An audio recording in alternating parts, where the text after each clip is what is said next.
and gentlemen, before we listen to the third presentation, please welcome our third presentation, Prof.Dr. Stanss.L.H.V from Ratulangi University, Indonesia. Prof. Joyce Lapian graduated from Economy Development Ratulangi University. She pursued her postgraduate in Management Sciences and Public Policy Studies in Tsukuba University of Japan. After that, she pursued her doctoral degree in management in Brawijaya University. She was also a professor in marketing field. Currently, Professor Lapian was a secretary of the Council of Professors of Ratulangi University. Let's give big applause for Prof. Joyce Lapian. The time is yours. Thank you. Thanks for the introduction, Dr. Charles. I will talk about the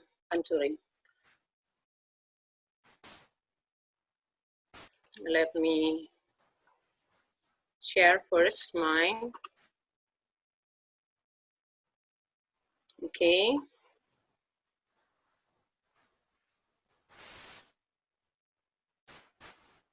Okay. I will talk about the rise of Indonesian fisheries. Ladies and gentlemen, the talk starts with first an introduction to the condition of Indonesian economy. The second, the role of the marine and fisheries sector before 2015. Third, the role marine and fisheries after 2015, but before the COVID pandemic-19. Okay. Next, Indonesia is the largest archipelago country in the world because it has a large sea area and a large number of the islands. The length of Indonesia coast reaches 95,181 kilometers with a sea area of 5.4 million kilometers square, dominating Indonesia's total territorial area of 7.1 million kilometers square. Approximately 92% of Indonesia territory is sea and water, where the land area is 1.91 million kilometers square, and the territorial water area reaches 6.32 million kilometers square.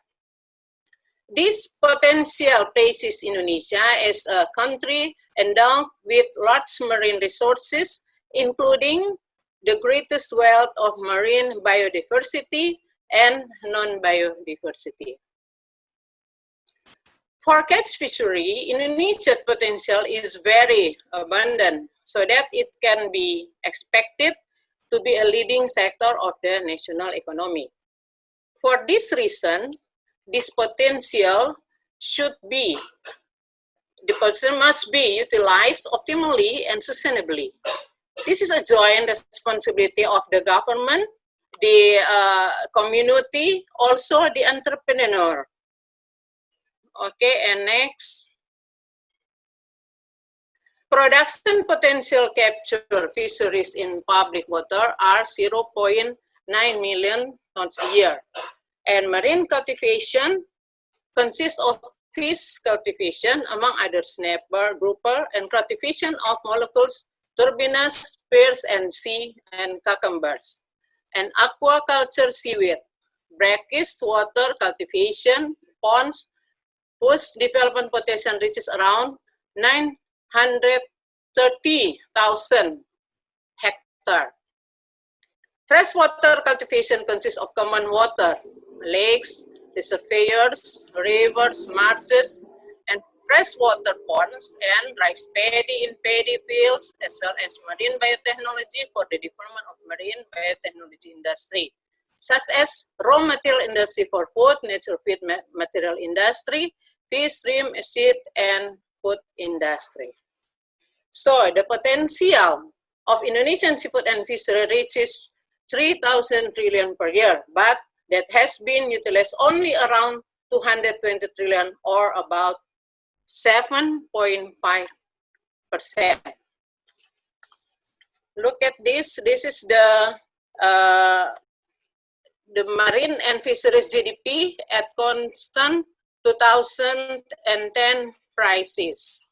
Look at in this data, Indonesian GDP in 2014 was 8,000, yeah, 8,568.1 trillion, and the maritime and fisheries sector was 262 trillion. The growth of the marine and fisheries sector in 2014 was 7.55%, greater than Indonesia GDP growth rate of 5.02%. So growth in the maritime and fisheries sector shows an increase in the production of goods and services in this sector. In terms of value of GDP of fisheries sector, increased in 2014, but the national contribution were relatively the same as previous year. Compared to the food crop subsector, the contribution of the fisheries subsector to the national GDP was lower by 3.10% in 2013 to 3.16% in 2014, while the contribution of food crops subsector to the national GDP was 6.97% 2030 to 7.53% in 2014. This is because of the GDP of other sector experienced more rapid improvement of the increase in GDP of the fisheries subsector was smaller than the increase in GDP of other subsectors. Okay, so now the role of maritime and fisheries GDP on Indonesian GDP, again 2010 until 2014. One indicator to see here, the performance of a business field or development sector in the national economy is to look at its role in the creation of national GDP. This table shows that the role of marine and fisheries sector in the creation of national GDP in 2010 was 2.90%. In 2011 and 2012, there were increased contribution from 2.91% to 2.97% respectively. In 2013 and 2014, the contribution of the maritime and fisheries sector experienced a faster increase compared to the general year, which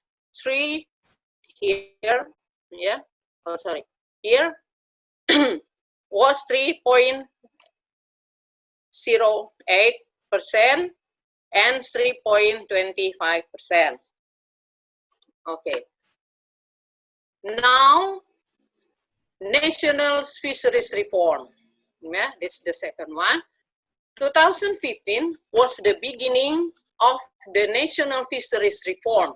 Yeah, in Indonesia, Reformasi Perikanan Nasional, the government established task force 115 in the fight against illegal, unreported, and unregulated fishing, or IUU. The marine and fisheries sector has shown significant result of growth after the reformation and effort to reconstruct the sector. In 2 years, Task Force 115 has implemented several policies related to illegal fishing. Some of these policies include a moratorium on foreign ship permit. Yeah, we can look at moratorium permit, this one. This then can drastically reduce the amount of fish tapped by foreign sector from foreign sector vessel. The permit maritime policy for ex-foreign vessel and the deregistration of all imported vessel in the context of the implementation of IUU fishing are also intended to restore fish exploitation to reasonable or moderate level so that fish stock can be sustainable maintained. Next. Repatriation of foreign ship. One policy that has a significant impact in the re-registration and repatriation of foreign vessels based on the data from the Ministry of Maritime Affairs and Fisheries, out of 600,000 fishing vessels operating in Indonesian waters, there are 1,602 ex-foreign vessels. Ex-foreign ships are ships that were originally owned by foreigners or ship imported from other countries, which were then replaced by Indonesian flags to become national vessels. The flag change occurred in 2005 when the government required all fishing vessels to be in the Indonesian flag while still opening foreign vessel import permits. On its way, these ex-foreign vessels have become a source of a problem in fisheries management in the archipelago. This is because the owner and operator of ex-foreign vessel often commit violations ranging from using double flagging to being involved in trafficking in person. They also falsified documents, smuggling, and were involved in money laundering. Ex-foreign vessels, of course, often do illegal fishing by not reporting their catches to the authorities. They also transshipment or move fish in the middle of the sea for export without the knowledge of local authorities. Based on an audit conducted by CTF for ex-foreign vessels, it turned out that 100% of ex-foreign vessels were proven to have committed violations. Yeah, from 1,132 ex-foreign fishing vessels that have been audited, it is known that there are only 187 company or permit holders. The ex-foreign vessels come from China. There is 374 ships, Thailand 280 ships, Taiwan 216 ships, and Japan 104 ships, and the Philippines 98 ships. So based on these facts, the government also registered all imported vessels and obligate the procurement of new fishing vessels made by domestic shipyard. This evaluation also underlies the signing of Presidential Regulation number 40 in 2016 that covers foreign investment in the fishing sector, but open up foreign investment space to 100% specifically in processing sector to support the downstream industry. So with the loss of next foreign vessel and ex-foreign vessel from Indonesia waters, it actually benefits the fishermen in utilizing fish resources in CEA. The number of fishing vessels in Indonesia water has indeed declined. However, the number of fish catches actually increases. So that is the absence of ex-foreign vessels in the aggregate. Fish catches actually increases. So that is the absence of, again, this action of foreign vessel in the aggregate actually creates greater benefits. The catch of Indonesian fishermen per boat becomes higher, actually creates greater benefits. Yeah. Okay. And the next here, illegal, unreported, and unregulated fishing. Not this one, not regulated. Before the eradication of illegal, unreported, unregulated fishing, or often called IUU fishing, the fisheries sector grew 7% when the national economy was in good condition. And when national economic growth is slowing down due to the deteriorating global economic condition, that is the end of 2019, now an increasing in the fisheries sector actually increased to 8.9% at the end of 2015. Yeah, in here. Excuse me, Prof. Joyce. Your time is still 2 minutes more.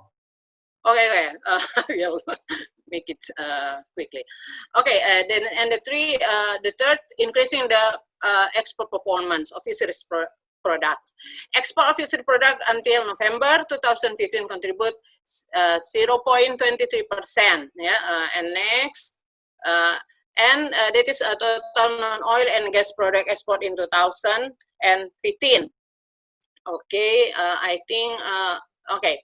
And recent fisheries condition, the volume and value of production for each superior commodity, we can look at here, of aquaculture from 2015 and 2019 has increased consistently. Look at the shrimp, grouper, etc. And the big contribution, the production sector in fisheries will contribute quite significantly to the country's exporting performance. And the major export, yeah, will follow like this one, yeah, by 147 fishing company that were guided by the Fish Quarantine Agency Quality Control and Safety of Fisheries product. And this is the large volume that I told before. The next, my notes and my recommendation. Yeah, my notes and my recommendation. Some fishermen still handle. Yeah, even I've just now I talked about the what's that? The fisheries. Yeah, it's good for the future, and now and for the future. Some fishermen still handle fishing on the boat until the fish landing place. Yeah, that's why fishing port is not followed by the best handling methods. And during Permian and or choppy sea condition or strong winds between 2 or 4 months a year, fishermen cannot go fishing to catch fish. And the culture of fishermen in general is also not in line with the ethos of progress and prosperity. And to improving the quality and welfare of fishermen and captured fisheries workers, that is a standard of fishermen competence through training, improvement on decent wages of fishermen and captured fisheries worker, harmonization of labor regulation in the captured fisheries industry, fishermen participation, and increased efficiency to meet economics of scale. Yeah, provide access to financial and banking institutions for small-scale fishermen. Assistance program and management is still need for the fishermen. And the last, realizing and guaranteeing sustainable fisheries. Management of captured fisheries based on carrying capital of aquatic ecosystem, strengthening and implementing local wisdom, moratorium for, that is fishing, ratio symptom of overfishing. Yeah, that's all. Thank you, Sir Pins. Time I give it back to you. Thank you. Okay, thank you so much, Prof. Joyce. Yes, the data from marine and fisheries in Indonesia. I think it's very interesting because complete data on extraordinary fisheries potential in Indonesia we can give to our in this forum. Okay, for the next speaker, please welcome Prof. Madeline Berma from Fellow Academy Sciences of Malaysia. Madeline Derma received her doctoral of philosophy from University